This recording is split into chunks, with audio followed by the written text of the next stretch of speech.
Hello, hello, hello, and welcome to Teardrops Liquid Language of the Heart, round two, the season of vulnerability. And on tonight, we're coming back to talk about more on vulnerability. We're going to talk about I Make Me Smile.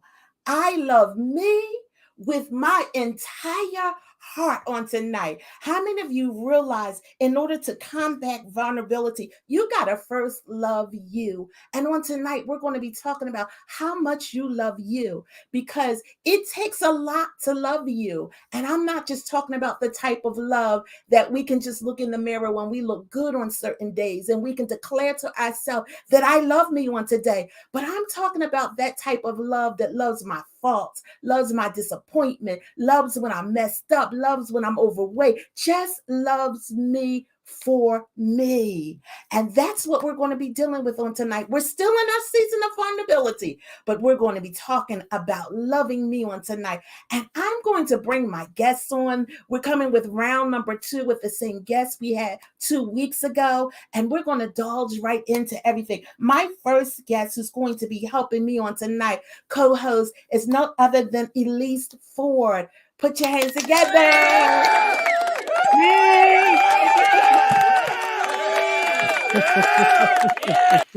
How is everyone? I will get my camera together in a little bit, but I am here with you on tonight, ready to share in this glorious time. Awesome, awesome, awesome. And now we're going to bring our panel aboard on tonight. First on our panel, we have none other than Desiree Jones from Dose of Desi. Hello, everyone. Hey, Hey. And next we have on our panel none other as I call her, baby girl, is Kimberly Matthews. Hi, everyone.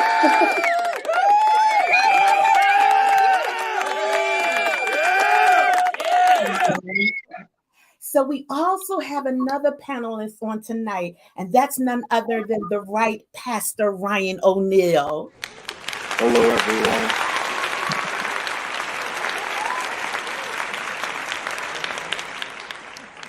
And last but of course not least, my sonship, my only begotten, none other than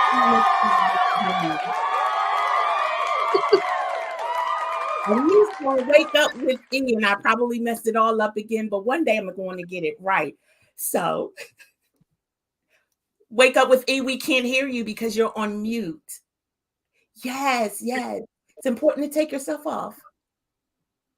We still can't hear you. So we're going to move over because he hasn't waken up yet. So therefore, we can't talk with E on tonight. How's everybody doing on tonight? Pretty good. Doing pretty good. Awesome. E, we still can't hear you. Still, we want you to wake up and realize that it's about 7:35 in the evening. That would be PM and not AM. So we're going to move right along until he works on it. He hasn't some kind of difficulties on tonight. But nonetheless, I'm welcoming you all back. And on tonight, we're going to talk about what makes you smile on tonight. We want you to look in and says, I love me. And I make me smile. Not only do I love me, but I love me with my whole entire heart on tonight. So we're going to just start out on tonight. And one of the things I want to start out by saying that they say one of the things, there's Elise. Hey. So E, are we able to hear you yet? Okay, you're still working on it. So we're going to just go back in and we're going to get it started. They say one of the ways to combat the fear of vulnerability is to, first of all, begin to love yourself. So when we talk about loving yourself, what does come to mind to you guys? And I'm gonna throw this out to everyone on the panel because first of all, we all need to recognize what. First of all, let's go to the bare necessity. What is love? Anybody can jump on. That's a tough one. I think that love comes in so many different forms. But I think when we talk about genuine love, it is being able to accept people and for who they are, looking beyond their current circumstance, looking beyond whatever it is that they may or may not be dealing with, and saying, you know what, you just are who you are, and I love you for it. You know, we've all been in a place. We're all trying to make it to be better, to better ourselves, and you know, I love you. That's it. That's the end of it. No judgment.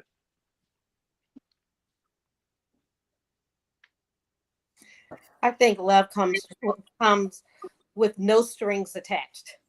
Love is just pure. Who you are, who I am is just who I am, and accept me for who I am. My faults, my downfalls, my gifts, whatever it is, and it's unconditional.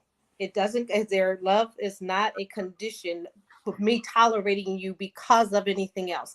It's just because of you're human, because of the human race, because of humanity. I love you just because. Okay. Anyone else? That because is a big word that's coming out of everyone's mouth. Anyone else? What is love? Sis, he just threw you up there. Yes, he sure did. Yes, love. I can agree with Elisa for love should be unconditional. Actually, it should have no strings attached. I believe that um, people should love the way they would want to be loved. That's just my personal opinion. Okay, I like that. Nisi, what is love?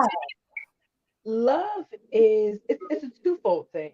It's accepting me for who I am, but also being sacrificial. Because the thing is, love is an act, and we can tell how much you love me, but how much you're willing to give. And if you're not willing to give anything, then that really shows that you don't love me, which makes me wonder, do you even love yourself? Because when you love yourself, you give. Okay. Awesome. Wake up with E. Are you ready? I think so. We tested out. Can you hear me? Yes, we can. All right. I think it's all been said already. Love is. What do I think about love? What do I think? Oh, I think about that song. Love, a word that comes and goes. But do people really know what it means to really love somebody? I mean, I think love is what everyone has said. It's an unconditional, without limits affection that you have for someone else, a feeling that you have someone else. I love you just because of who you are, how you are. I just love you because of who you are, you know, flaws and all. I love you in the morning. I love you when your breath stink. I love you when you're having a bad day. Love is being able to deal with someone and enjoy being around that person, you know. So that's something that I think love is trust. I think love is protection. When you want to protect that someone, when you honor that person, when you set time aside for someone, that's something that you really love. I hope I define that right. Okay, that's awesome. But there's some key things that I just want to go back and I want to deal with. The first thing, I heard someone say that it's sacrificial. You got to be willing to give. And then I heard somebody else say that what do we really know the meaning of love? They talked about it being trust. They talked about it being protection. They talked about it wanting to be around someone else. But let's just deal with that for a moment. What do we sacrifice for us? Do we want to be around me? Do we trust me? Because before you're able to reach out to anyone else, you got to first to thy own self be true. And if you can't love yourself unconditionally, that was the word that was being thrown around, with no limits, with no bars, how can you love someone else? If you can't accept your own faults, better yet, do you know what your flaws are? Why are you willing to accept someone else? The part about love that we don't get, and love has a lot of shades, it has a lot of colors, it means a lot of things, and it means different things to everybody. But have we ever looked in the mirror and just adored ourselves? Have we? And I'm not talking about the conceited part, but I'm talking about the confident part. Because there is a confidence that we need to have ourselves and not to be conceited within ourselves. And in order to exalt someone else higher than what we are according to the word, we got to first have confidence in ourselves. We got to know who we are. Because if you don't know who you are you really exalting the next person? Or is that an area of jealousy that you're dealing with? So let's deal with us. Do you love you? And how do you know you love you? What do you do that shows that you love? And I'm not talking about going to get your nails done, your feet done, and your hair done. What do you do that shows yourself that you love you? I think that one of the things that, for me, I shared with you all 2 weeks ago that I went through a major state of depression, and I had to really realize for myself that I had to look out for me in everything that I was dealing with and everything that I was going through. If I did not look out for me, I wasn't going to make it. And so what that looked like for me was going to therapy. What it looked like for me was being able to talk to those that I trusted and being able to really just expose and pour out myself and my flaws to people. But I think one of the things that really showed me in all of that was protecting my own peace, because I would sacrifice so much for other people. And I said the last time is, I wore a lot of masks and things like that. And when I was capable of beginning to throw those masks away and actually be able to just say, you know what, I'm at peace with just who I am. And that's okay. I know I'm not perfect. I know I'm getting better, but I'm at peace and I'm going to do what I can to protect my peace at all costs. That was, for me, that was one of the biggest and first steps that I took to show myself that I loved me. All right. Pastor in the house. That was awesome. That was awesome. And that was a really good example, because what you did is you protected your own peace to show yourself that you are valuable to you. Someone else, come on, jump right in. Boy, we talked about love and everybody got real quiet. To piggyback off of Pastor, I'm sorry, Kim, go ahead. No, you can go. To piggyback off of Pastor, one thing I'm learning, because I'm learning to love myself. So one thing I'm learning is boundaries. Boundaries is so important. And I think for me, as I am building boundaries, building a discipline, and that's a big thing for me right now, is building a discipline of boundaries. That's what's keeping me safe and also helping me to learn what I like, what I don't like, and helping me to learn. Awesome. So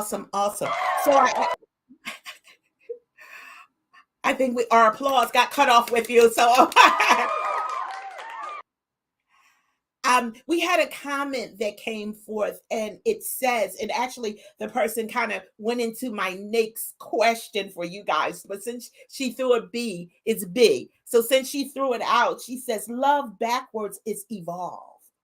And that's something that I was going to hit next, because when you start loving yourself, you have the ability to be able to evolve, going to the next step, moving around, understanding, coming out. Because when we don't love ourselves, what we do is we place bars up and we back ourselves into a closet, if you allow me, or a box that has high bars that we, to be honest, sometimes can't climb over. We need someone to really climb in and to help us to be pushed over. But even though we have to be pushed over, beginning to love ourselves helps us to evolve around in the world, help us to move around, help us to really be able to engage in any type of relationship, not just male and female, but sister to sisters, mother to daughter, any type, because now I'm learning what it is to love. Somebody else, tell me something that you did that really talks about loving yourself. Baby girl, he's always putting. Yeah, because I was about to say something, but I'm just now realizing that and this is me being vulnerable. I'm just now realizing that I have not loved myself, and I'm still learning to love myself. I just went through a transition a couple of days ago that let me see that I wasn't loving on myself, because I tolerated a lot of things that if you really loved yourself, you wouldn't tolerate.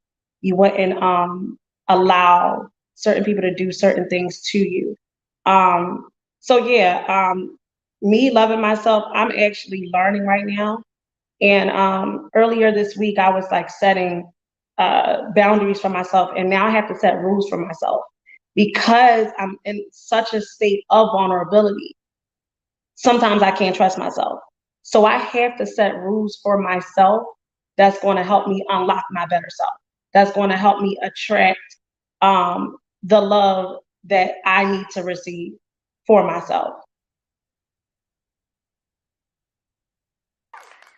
Said that love is ongoing. It's an ongoing process. It's a day by day, hour by hour, minute by minute, second by second process. You got to love the good and you got to love the bad. And your love for yourself has to be unconditional. One of the things that we try to do is we try to reach out to other and try to prove ourselves as loving others. But you have to love yourself. I have a saying on my wall, as everybody can see, you got to love as much as you can breathe. And then you have to love as much as you live, because love is an everyday existence that happens to come on. Somebody else, how do you know that you love yourself? Okay, I'll just go and I'll kind of do my twofold answer about what love is and to answer your question. So loving me looks like I stopped making excuses for the things that made me different. I would make excuses all the time and say, oh, I'm still doing this, or oh, I'm trying to figure it out. I made a decision to myself that I would love myself authentically without limits. I would be who I'm supposed to be unapologetically. You know, I used to apologize for me, or I used to apologize for certain things that may bring me joy. You know, sometimes you want to please everybody. You want to fit in with everybody. So the things that you really do, you probably hide. You don't share as much, you know, or, you know, I used to always be told I have a big personality. You know, I used to be a talkative person, apparently. So, you know, sometimes I would go to certain settings and I wouldn't talk so much, or I would be somebody different to try to fit into a crowd that I thought I needed to be in.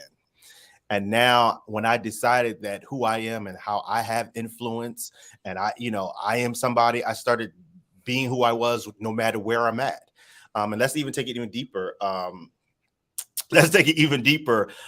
Even at work. And sometimes, you know, I've been with the company for a really, really long time.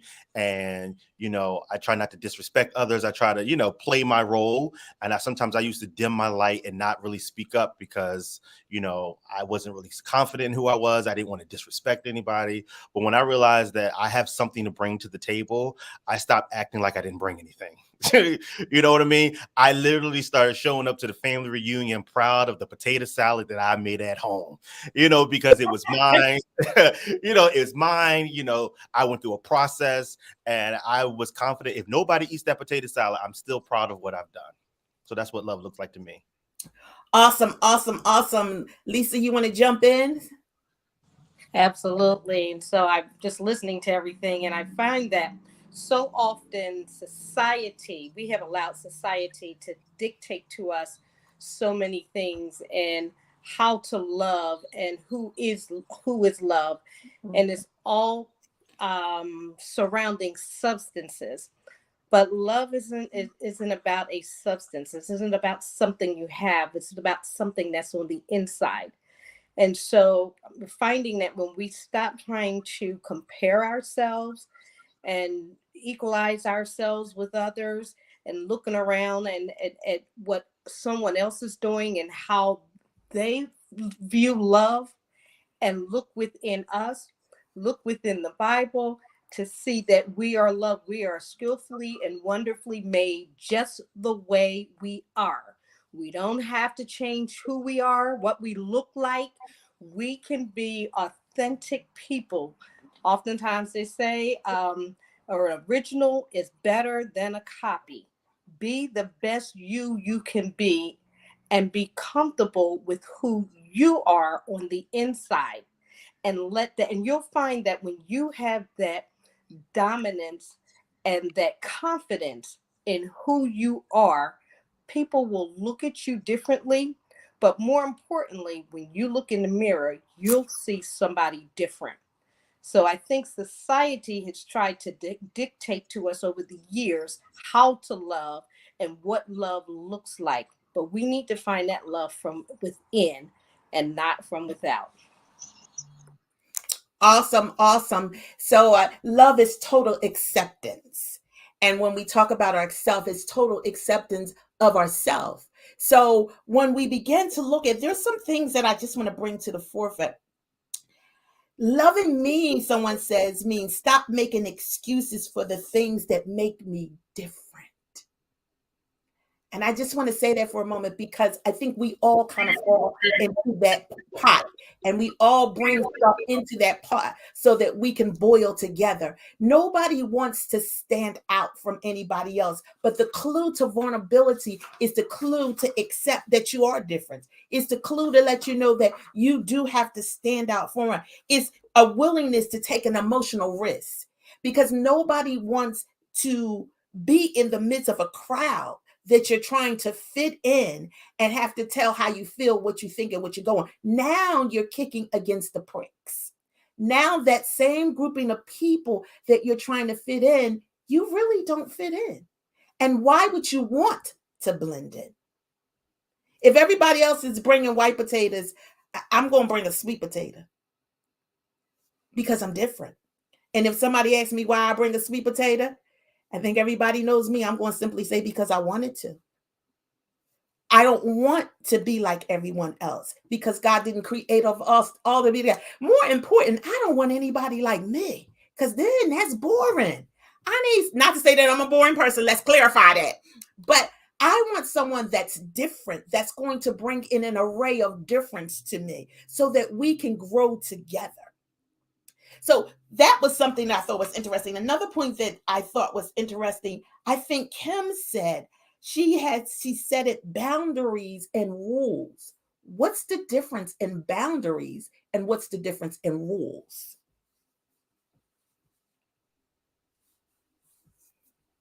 Kim, you got to answer that first because you're the one who had to be all deep for that. So, well, go ahead and just boundaries,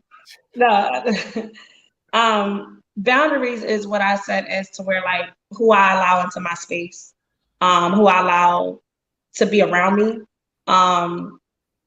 Even like certain things that I like places I go, and people I see, music that I listen to, things that I watch. I got to make sure that it feeds and aligns with the love that I'm trying to give myself. No kind of toxicity. I can't engage or indulge in those kinds of things anymore. Because if I do that, then it's just going to feed my insecurities, and I don't want that. Okay. So that what was that, a boundary or was that a boundaries? Okay. That's boundaries. Okay. So what's your rules? Now my rules are. I really can't explain it. That wasn't your paper turning, right, Kim? It sounded like you was like flipping through a paper to go off. No, that's not. I can go that time of year. I'm watching it too.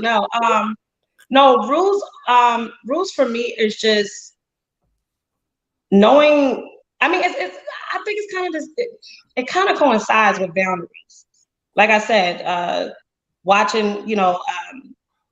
Making sure I put myself in the position to love myself. Affirming, like I do this in the morning time. I have things in my bathroom where I write and I tell myself that I'm beautiful, and I tell myself that I matter, and I tell myself, that I am okay. I might not feel like I'm okay, but I have to keep saying it. So that's some of the things that I do. I agree with you that. So I agree with you that boundaries and rules coincide. I believe there's a difference though. I don't believe they're the same thing like Kim said, but I do believe they work together. I think boundary is just a final limit. It is the max level. We're not going past this part. Me and Ryan talk about this and we argue all the time. Or maybe he just yells at me about, sometimes have I always set the boundary? Like when I get frustrated with people, when I get upset about certain things, his first question is, well, did you set the boundary? Do they know how far they can go? So for me, boundary is a limit. You will not cross this line no matter what happens. I don't care. This is it. It will not change. That's it. It's forever. And I think rules are regulations to make sure you don't cross that boundary. Right. It's like I felt like the rules are like the instruction book on how to not cross that boundary. You know, how to handle Randy, how to deal with Randy, and how to deal with Ernest, how to handle Ernest, how not to see Randy. You know what I mean? Kind of, because they are two different people. Right. And I feel like you can't have boundaries without rules, and I feel like you can't have rules without boundaries. I believe they work together. That's good. That's good. Ryan, I go think ahead.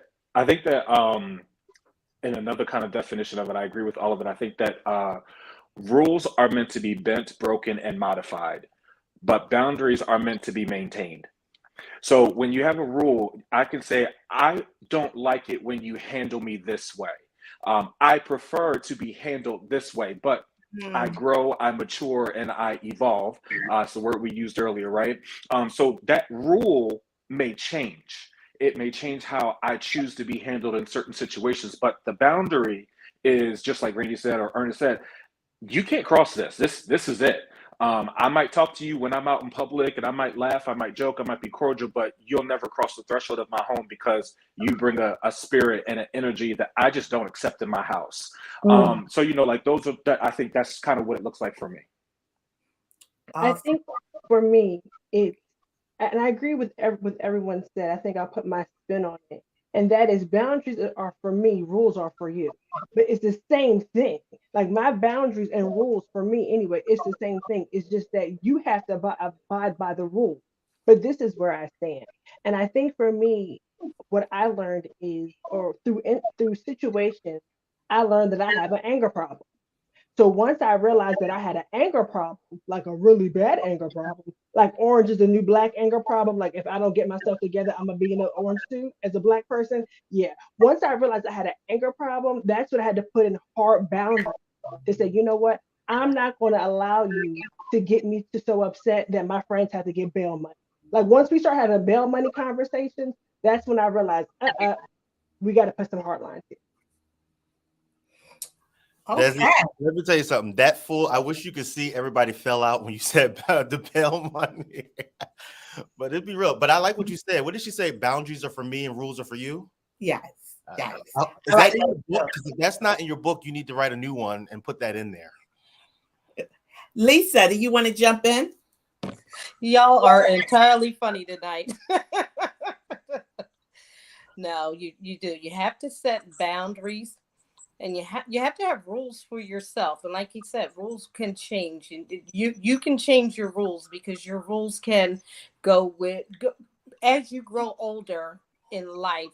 Things change, and so what you would do at 20, you may not do at 40. However, the boundary is you're going to respect me no matter where it falls in line.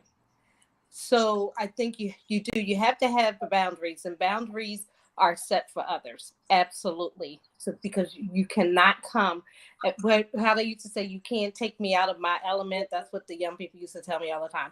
Oh, you're not going to take me out of my element, or you're not going to come and take me out of my space. And that's right. That's what you have to do. You have to not allow people to drag you out of your zone and take you out of character because they don't know boundaries. And I think that's what a lot of what's going on now. We try not to stress those boundaries and say, hey, listen, this you can't do this. And I hadn't saw it quite like Desi for someone to get my bail money, but I might have to use that one and let some people know, if you step across these boundaries, my friends are gonna have to bail me out because I'm getting ready to go in on you. So I have a question. So do you think in society now there is a lot of crime that's going on? And I have my own opinion of why we think crime that is going on. I think it's a lot because people are suffering inwardly and they're expressing themselves outwardly. So, and people may have a tendency to disagree with me, but a lot of times when you commit crimes and you do heavy crimes or whatever, and you don't know why, there's something on the inside of you that's disturbed. There's something that you have dealt with in life that has disrupted you. It's disrupted your peace, it disrupted who you are. As a matter of fact, in most cases, you really don't know who you are. So you're doing a lot of crime to get attention. But do you think that boundaries. There needs to be more boundaries for people in life. Do they understand what boundaries are? Crime is because there's no discipline at all. We can't find the parents. We have babies raising babies. We have parents who are ignorant to common sense, and they don't teach their children to respect others because they don't respect themselves, so they can't teach respect to someone else. And we try to be too lenient, and we cross all boundaries. We cross them out. I remember the days when, and I know you're probably never going to ask me to come on again, because when you get to this part of it, I have to tell you, we come from where chastisement to timeout. Timeout don't work. And you see timeout don't work. Stop timing out. You need to chastise these kids. You need to train them when they're children so that they don't get out and they don't start doing all this shooting and they can't communicate. Communicate with our kids. Put the phones down and talk. Talk to them. Communicate to them. They don't know how to express themselves. We don't know how to express ourselves without becoming hostile, violent, but that's a learned behavior. So boundaries is not even a word I don't think hardly any of our young people know today. Boundaries, not those that's on here, because you all are not young people. You are old people in young bodies. But boundaries, these young people nowadays, they don't boundaries is not a word that's in their vocabulary. And so you can't talk about boundaries for them. They're all into being impressive, who I am. And you disrespect me. Who disrespect you? Who are you? You know what I'm saying? Because they don't know who they are.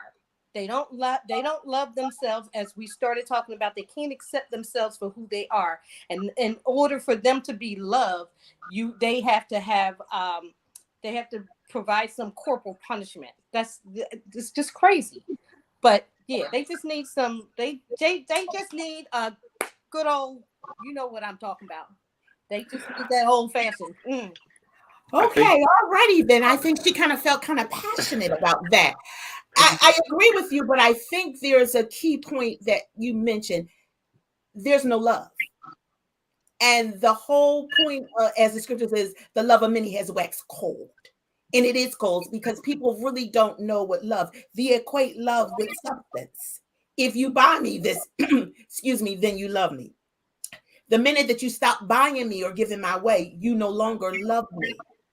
So because you don't love me, I have to go out and I have to get it someplace else, because my love also carries with it attention. So all of those things are wrapped up, and today's society looks at love in all of those different areas. So if I kill you or take your stuff, now I have attention. Because someone is granting me attention, they're showing that they have some kind of caring, there's some kind of love, some kind of affection, intimacy towards me. And that's because love was never something that they grew up in their house. Abandonment is more so there. Rejection is more so there. You know, the lack of communication is because we don't know how to communicate. And we're not effective with communicating with people on a lot of different levels. Because when you don't express someone how you feel, you haven't communicated with them. If you allow them to think that you feel this way and you don't correct them, to thyself, you're not being true. And now they have the wrong opinion of you, because you were not open enough to say, that's not what I'm saying. Okay. May I?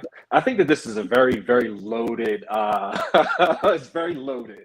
So I'm going to try to really quickly, but I think that we have to look at a lot of things generationally now, because you're looking at a generation from Elisa's generation and your generation, Mom, and you see where you had that we're in the same generation. We're in the same generation.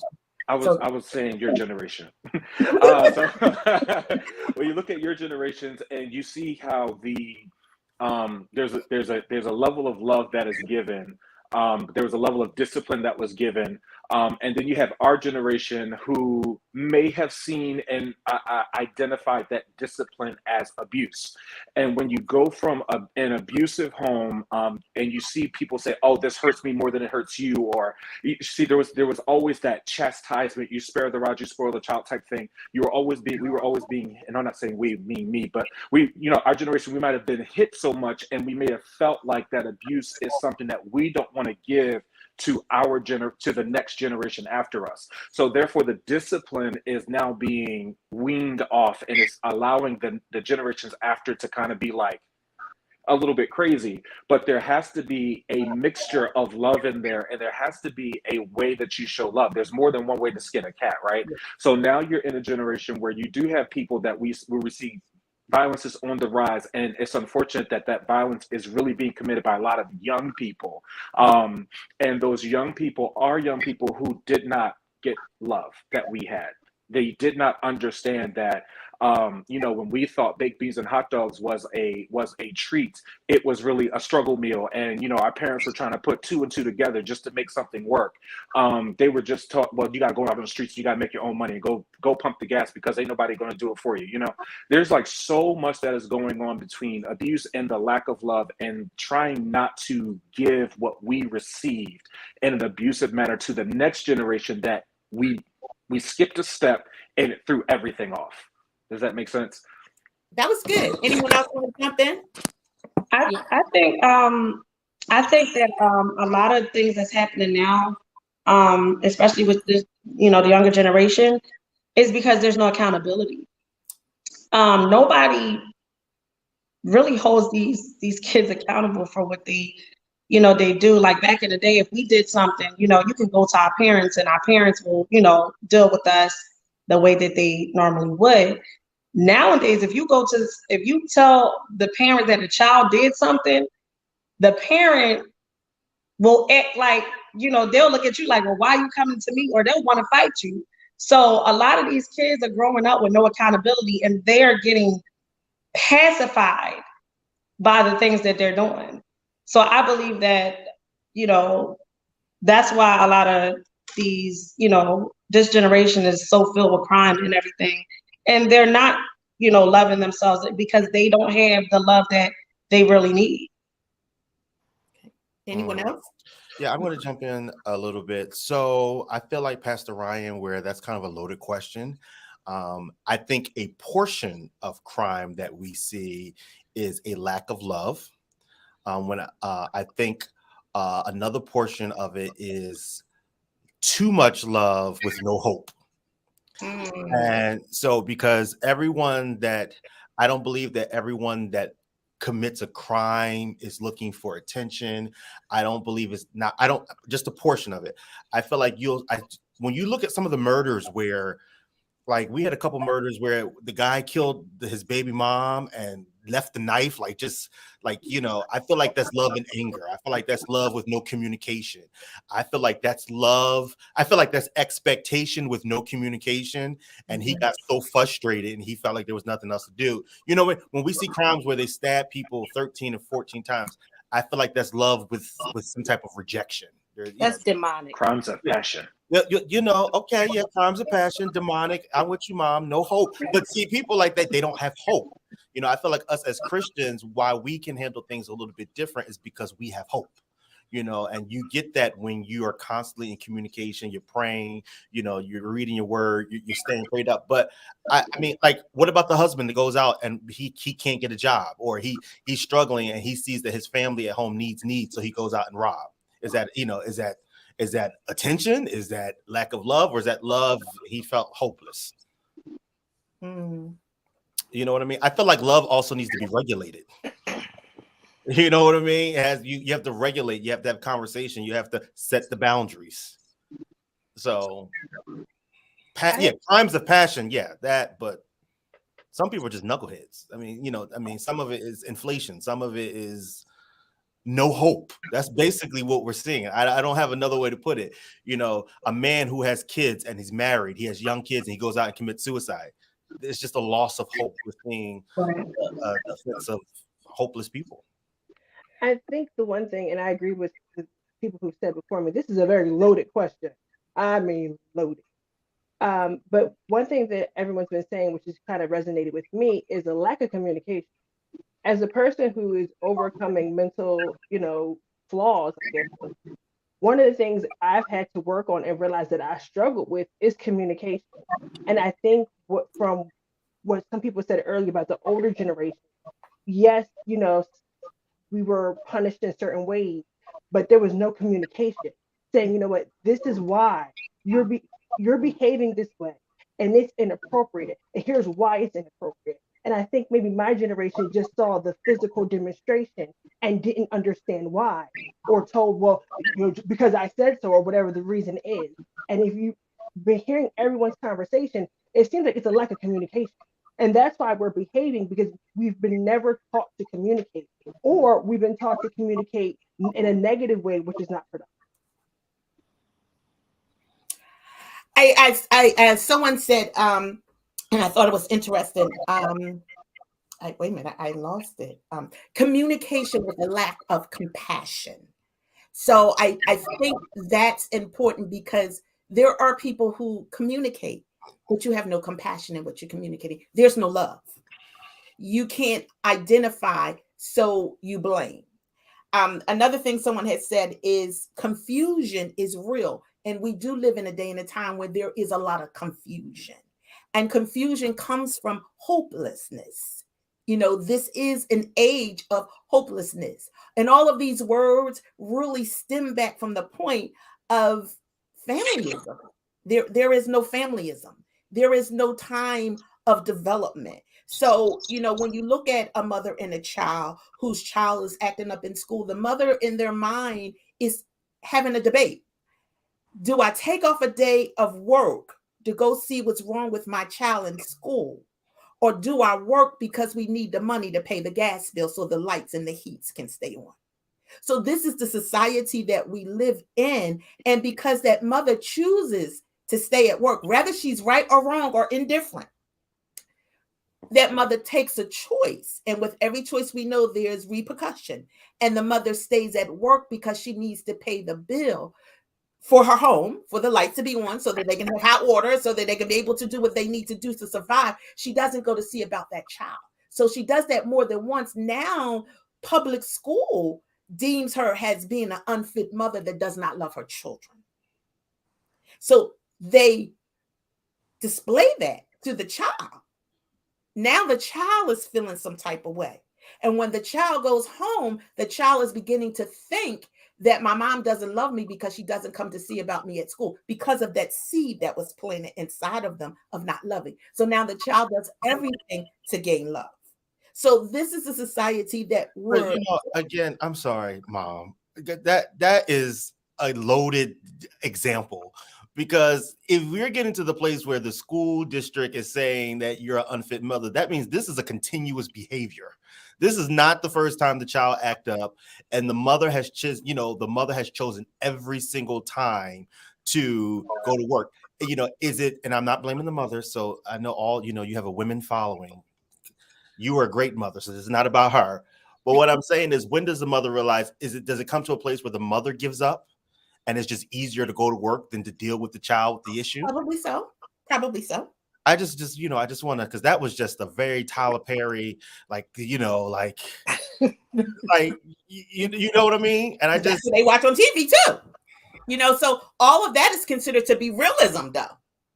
So that's how we deal with it. You deal with it because all you have to do, let's be honest, if someone ever told you that they don't love you, how did you feel? It depends on the person. And see, that's the difference that you see with this generation compared to another one. Some of us would go in the corner and cry. It depends. I just go to somebody else. I think a lot of us are coming to the place where there's more than one fish in the sea. Now we live in a world where if I don't like fish, I can go up on land and get me a piece of chicken. So I feel like, we have more options than, and we have more ways of finding love. It's just, from the person that I cared about, has it hurt? Yes. It hurt. Mm-hmm. Okay. So what do you do? And then also, too, you have some people who are just not emotionally competent. Because you can say to someone who's not emotionally competent, I don't love you. And they're like, okay, no problem. And they just go on and going about the business. Or they choose to find that emotion that they're seeking from somewhere else that's unhealthy, and it becomes an unhealthy coping mechanism, which then leads to an addiction. So it really kind of just depends on who it is that you're dealing with and the emotional competency that they have. Because like for me, at one point in my life, I rejected love. Like I wanted it, but I rejected it because it was just too much for me because of the state of depression that I was in and trying to figure out who I was and where I was at in my life. So once I was able to overcome those things, then I kind of got to a place where I'm like, okay, now bring me all of it. Give me all the love from my friends and my family, you know? And now it's like, my friends, I feel like, Randy, like, I haven't seen you or talked to you in 3 days. Where you been at, And it's not that he doesn't love me. It's not that he's not my brother or my best friend. It's that he's busy. And so you have to really think about like he said, who it is, depends on who it is that you're talking about, who's giving you that information, but also the level of emotional competency that person has as well. Come on, Kim. Come on in the room and answer the question before I put you up on the big screen. Wait, say the question again. I'm sorry. How do you feel when someone says it? And I didn't throw you out there, baby girl. He threw you out there. Because we were talking about yesterday. When someone says that, they don't.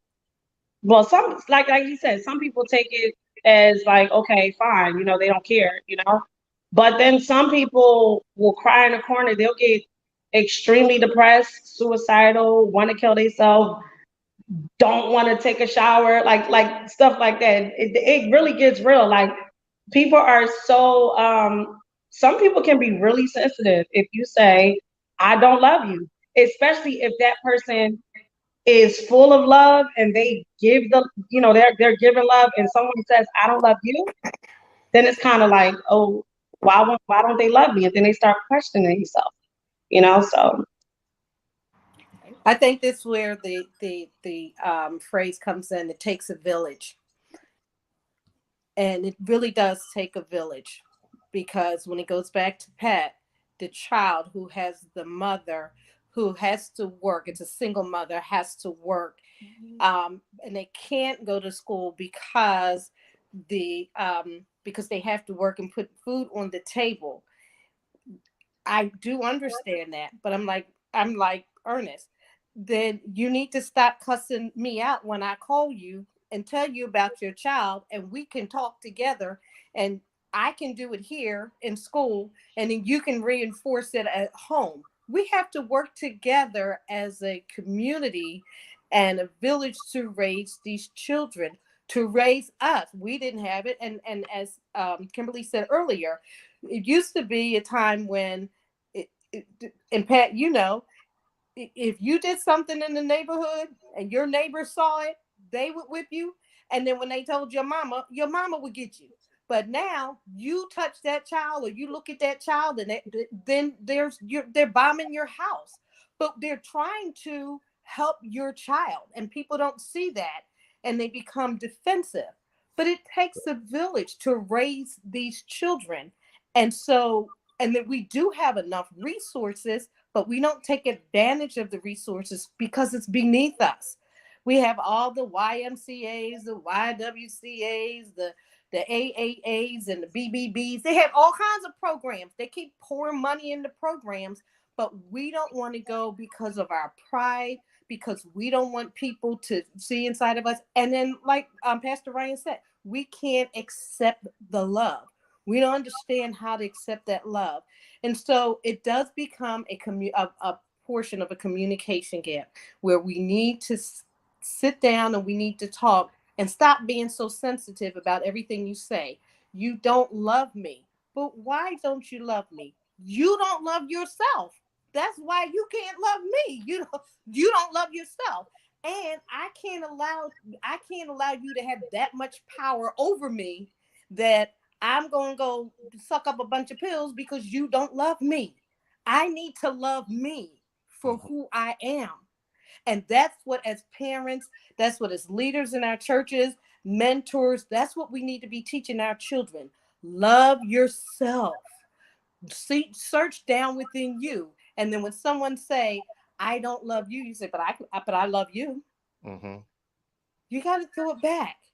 You know, you got to kill them with kindness. And sure, it hurts when people say that. But then when you start thinking about it, they used to tell us, don't wear this life as a loose garment.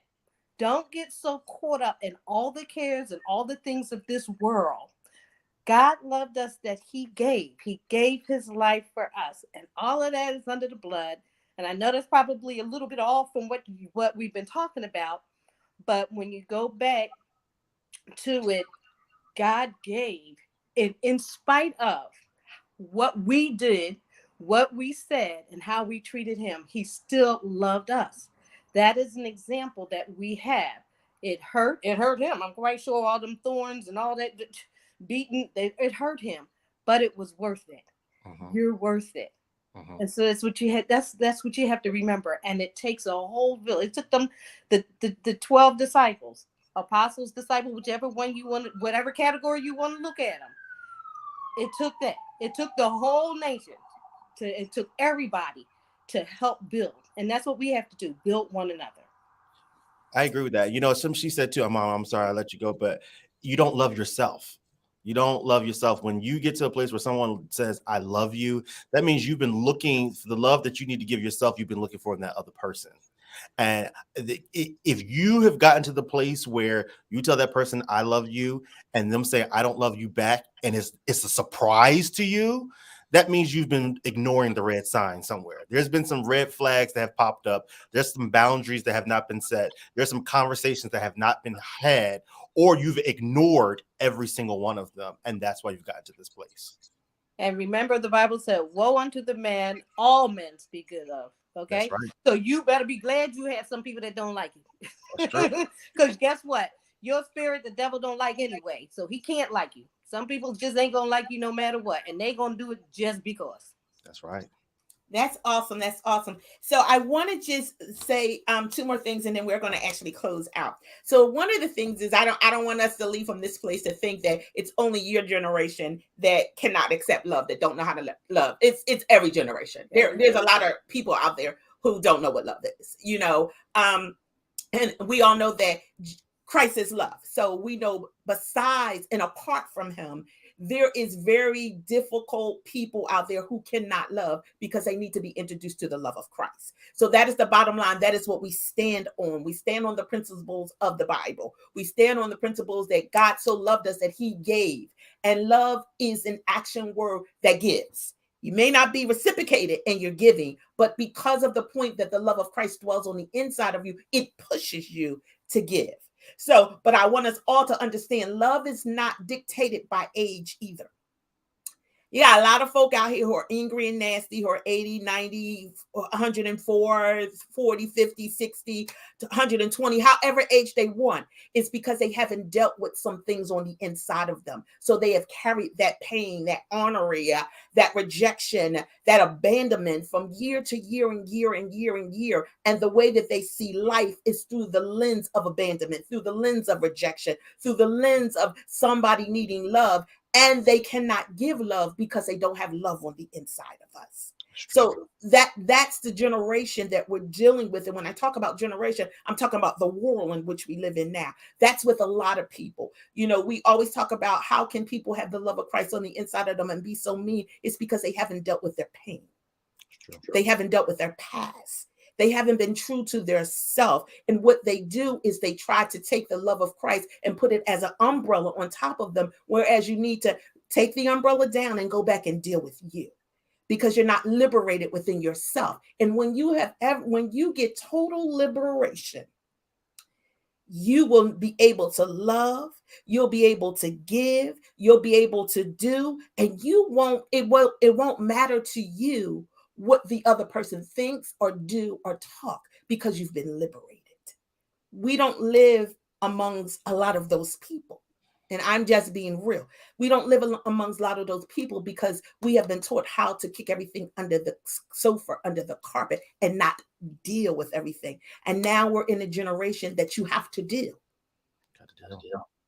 And that's at every age. You got to deal with what's wrong with you. You got to deal with the point that you've been rejected. You got to deal with the point that you've been abandoned.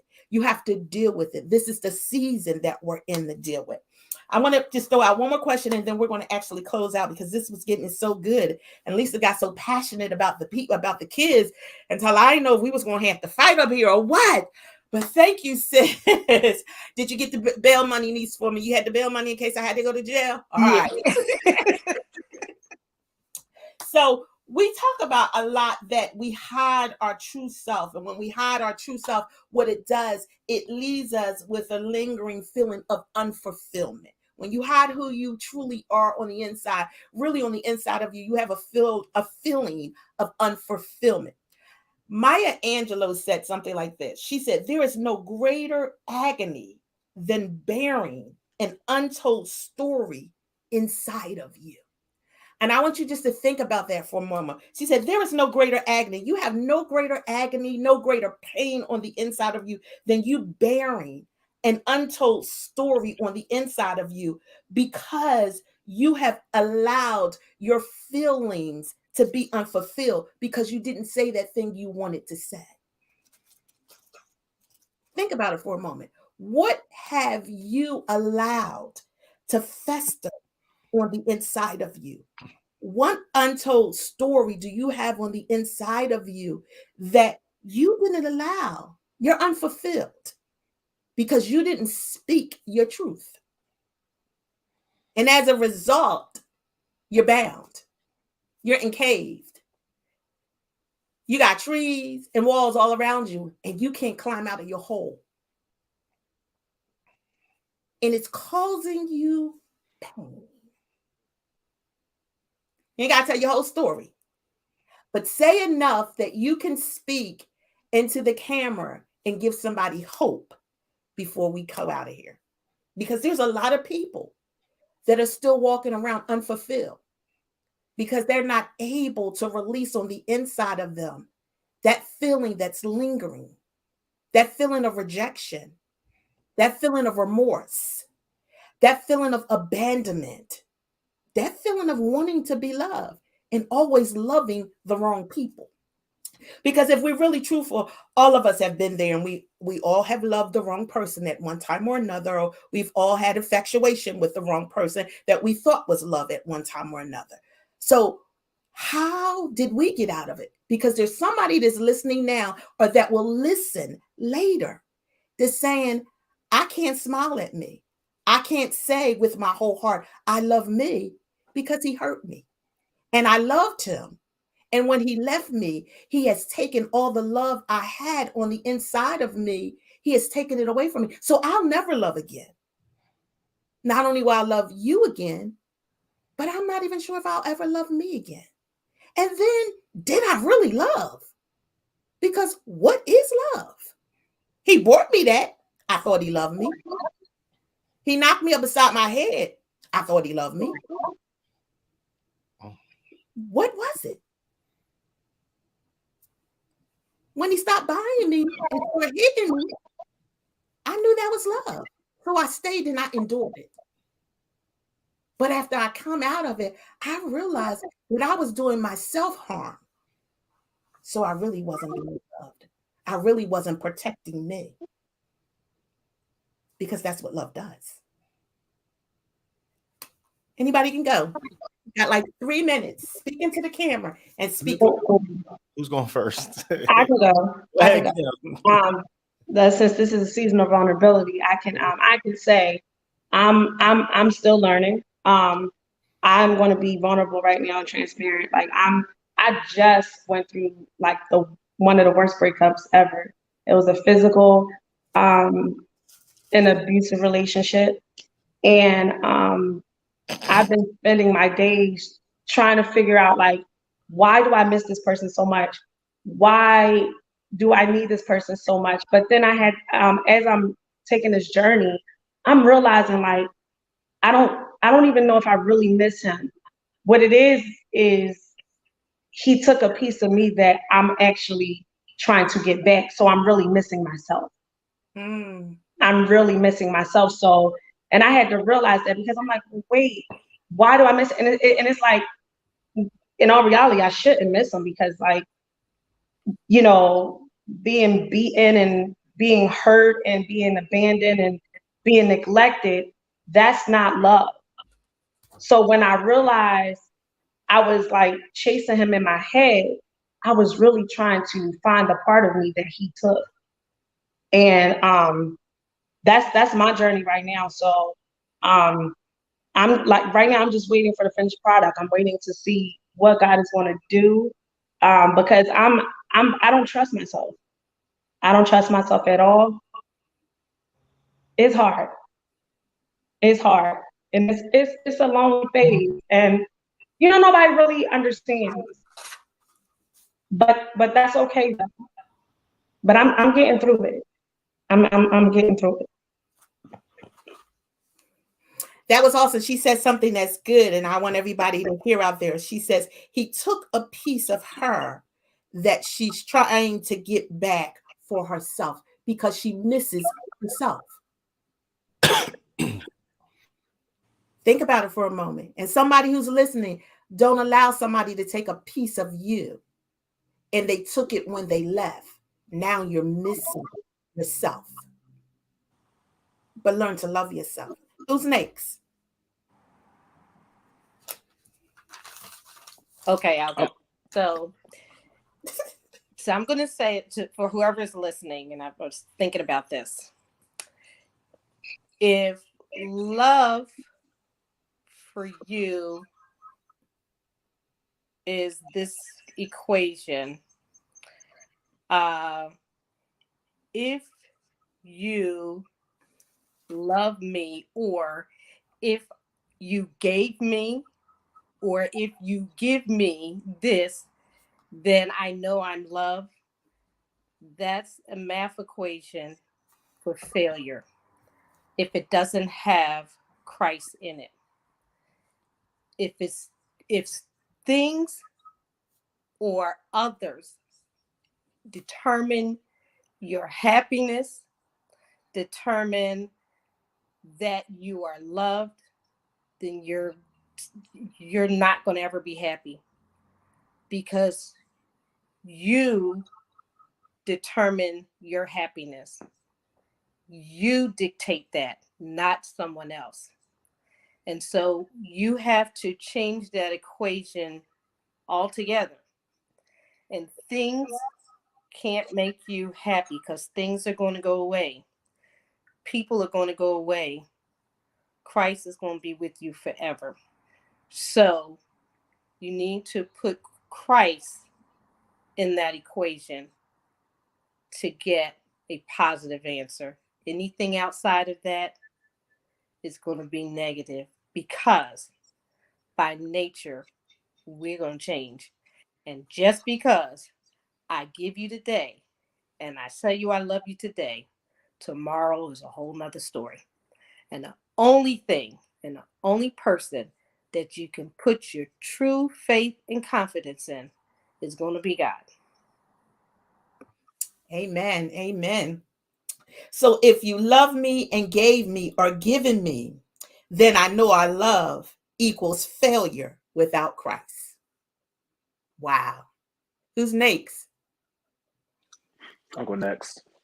I would say this: rejection is not the end.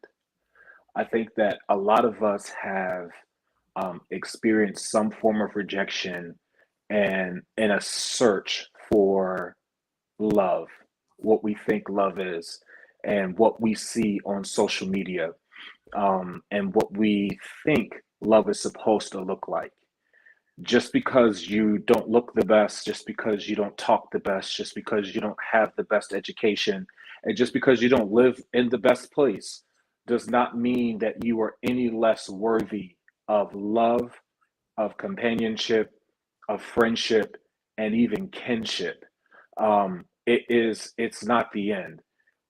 Who God has for you in your life, for your life, to help you and to complete the circle, God's going to give it to you, and those are going to be the ones. That person is going to be the one that will stick by you, that will love you, and that will teach you how to be loved more than you could have ever imagined. I'm so grateful for my circle, my crew, my core group of friends, because they taught me that. They showed me that just because others have told you no doesn't mean that the answer is always no. It just means that that just wasn't the right door for you to walk through. So rejection is not the end. Don't lose hope. Don't go looking for the wrong thing. Don't go looking for what you're searching for in the wrong places. Don't develop unhealthy coping mechanisms. Rejection is not the end. There's always something else. There's always a new day. If the Lord gives grace, there's always a new day. Amen. I thank you. So he's basically saying rejection is really the beginning of transformation. Anybody else? I'll go. To piggyback off of what Pastor Ryan says, since we realize that rejection is just basically an open door, we now have to go through the painful process of becoming. And I think the only thing I can say from my own experience is becoming is a painful process. And I think we tell people go to therapy, get help, do what you got to do. But what we don't tell people is that be prepared to go on a very painful roller coaster, a roller coaster of finding out your flaws, finding out different things about yourself. But the truth is, and I'm a witness to it, honestly, if you go through the painful process, you will have hard conversations. You are going to cry. You're going to probably have bad coping skills. And then you got to learn how to undo those coping skills and find new ones. You're going to have to try things that you never thought you'll have to try and go through some very vulnerable, scary places. But I can tell you, as a person who's going through and becoming a healthier version of myself, so my friends don't need bail money, I can tell you, if you go through the process, I promise you, you will be happy that. Amen. So she talked about becoming, going on the journey of self. And niece, I understand that I went on the journey of myself. Actually, it's about 1 year and 3 months now. And the amazing things that I have found out about me, understanding how to fall in love with me, understanding who I am. But the greatest thing for me is liberation, not allowing people to dictate where I go, what I say, how I do, and how I dress, but understanding it at the end of the day and at the beginning of the day, I give glory to God and I have to answer to God. So my desire and my will became a pathway to lead me to, it's only what I will do for God that will last and that will end the score in my life. It's not what other people have to say. But that journey about self, it's a roller coaster, sometimes high and sometimes low, but never level to the ground. Ernest, Oh, I thought if I was quiet enough, I can get skipped. You guys would go. And I was, I was texting Ryan like, I don't know what to say. I don't like what do you know, but I mean, I guess I can just say for me, if I could just teach anyone from some of the things I've gone through, the lesson would be, take the time to figure out who you are. Because when you don't know who you are, you will accept anything from anybody. I have been in relationships with people because I didn't know who I was. I was a terrible friend because I didn't know who I was. I didn't know how to say no because I didn't know who I was. I would, and then don't be ashamed. I would say, and don't accept bad behaviors just to have people around. I would keep people around that I knew that was no good for me, just because I didn't want to be lonely. I didn't want to be by myself. I don't know if that's an only child syndrome. I don't know if that's, if anyone's ever done that before, but I've stayed in relationships too long. I've stayed with friends too long, just because I wanted somebody around. I mean, I've accepted some disrespectful behavior and turned the cheek because it was better to have you around than to be by myself. Because if I'm by myself, then I have to deal with the person that I've been hiding. I have to deal with the things that I've been ignoring for so long. I had to write it down so I wouldn't dabber on. The next thing is, if you don't take time to figure out who you are, you will repeat the cycle. So I will also find out that I would get in relationships with people and I would try to set the boundaries. I would set the rules. And then what ended up happening is the things that they did to me, I would subconsciously do it to other people. Me and Kim was talking about this on yesterday. So, I, with the same behavior that I would complain about what other people were doing to me, I was subconsciously doing it to the next person because I thought that was normal. I thought, you sometimes you can be in a situation too long that you become just like that. So you have to really address that at the beginning. My last two things would be honest with yourself. Be honest, be real about where you are, be real about your process, be real about the things that you're dealing with. Do not fake the funk for anybody. People who love you and in your corner will accept you for who you are and where you are, and they will work with you to get you where you need to be.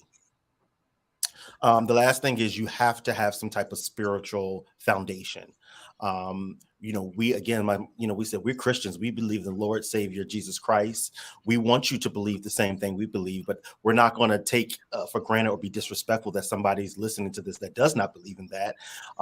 But you have to have some type of spiritual backing. You have to be able to take your actions, because when you don't know who you are, you'll do a little bit of everything. And it's kind of hard to decide what is good, what is bad, what is breaking the rules. And us as Christians, we have the word of God that tells us how we should live. So I would get convicted by my behavior because I had that spiritual background. I believe some people are doing something now because they've burning sage, they're doing everything else. They don't really have a background, so they're trying to figure something out. But as long as you keep Christ, it doesn't matter how bad you mess up. It doesn't matter how far you go.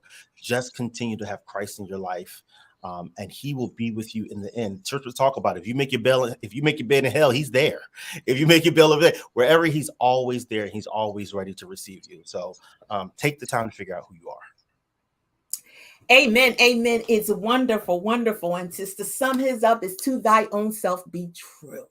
You got to be true to who you are. You got to be true to what you do. You've got to learn how to love yourself. I just want to thank everyone on this panel on tonight. I know we went a little over time, but I think it was necessary for us to do that for the hearer that's going to hear now and to hear later, so that they can hear some of the powerful tools and the diamonds that you have thrown out there for other people to capture. I want to thank you for part 2 of knowing the season of vulnerability. And I want to say to everyone who's listening to me, there is a part 3, and the part 3 is 13 signs that you are a brave person who isn't afraid of being vulnerable.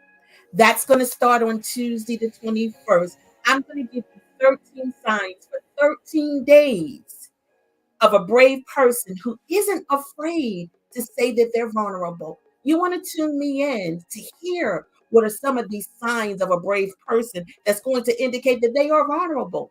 Are you that brave person that I will be talking about? Do you possess some of the signs that I will be talking about? If you want to know, you got to tune me in on Tuesday, March the 21st at 7:30 p.m. Once again, my name is Patrice Thomas, and I am the creator of Teardrops, Liquid Language of the Heart. And I thank you, because we're becoming a stronger and a better person. And it's through the power of positivity. We're releasing the pain of the past and the fear of your future. Once again, thank you, and good night.